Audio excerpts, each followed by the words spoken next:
Под Бахчисарайскую Хайтарму и аплодисменты родители встречают в аэропорту своих детей, солистов ансамбля танца «Фидан».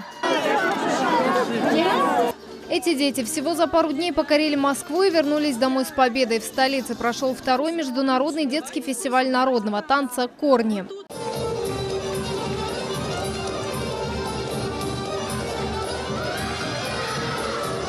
На сцене танцоры в возрасте от 9 до 12 лет. Они исполняют старинный танец явлук ойна – танец с платком. Юные солисты с первых секунд покорили публику, номер завершился под бурные овации. И зрители, и жюри, и судьи, и руководители наших конкурентов, они говорили о том, что культура, колорит крымских татар очень яркий, и что костюмы очень были красивые. Одни из самых ярких, вот это честное слово было так. Как рассказывают сами солисты, к конкурсу готовились не один месяц. За первое место боролись всеми силами. У нас были улыбка, у нас были трюки, у нас красивые были руки.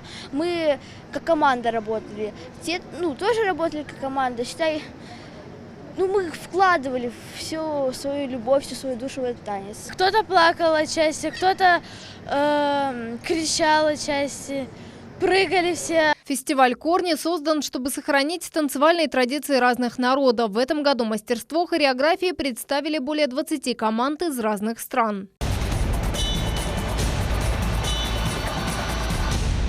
Все участники показали высокий уровень подготовки. Одержать победу было нелегко, рассказывает художественный руководитель ансамбля «Фидан». Даже переживал, даже сомневался. Но тогда, когда назвали крымско-татарский ансамбль «Фидан», мы первые, ахла моя пошла.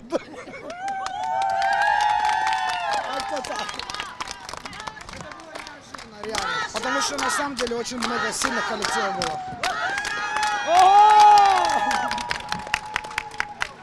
Детский ансамбль еще очень молодой, всего 2 года. И это его первая победа на международном уровне. Для детей и их родителей событие важное. Поэтому они решили устроить для юных талантов сюрприз. Очень серьезная была подготовка. Не только руководитель выложился, наши дети очень старались, но и очень большая, конечно, часть переживаний досталась и на долю родителей.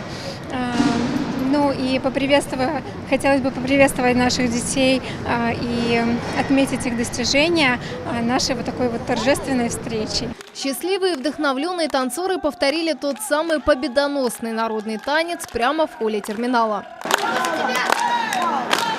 Отныне в планах молодого ансамбля еще больше работать, покорять новые вершины и прославлять народную хореографию крымских татар. Фатиме Сейдаметова, Рафаэль Вахидов, телеканал «Миллет».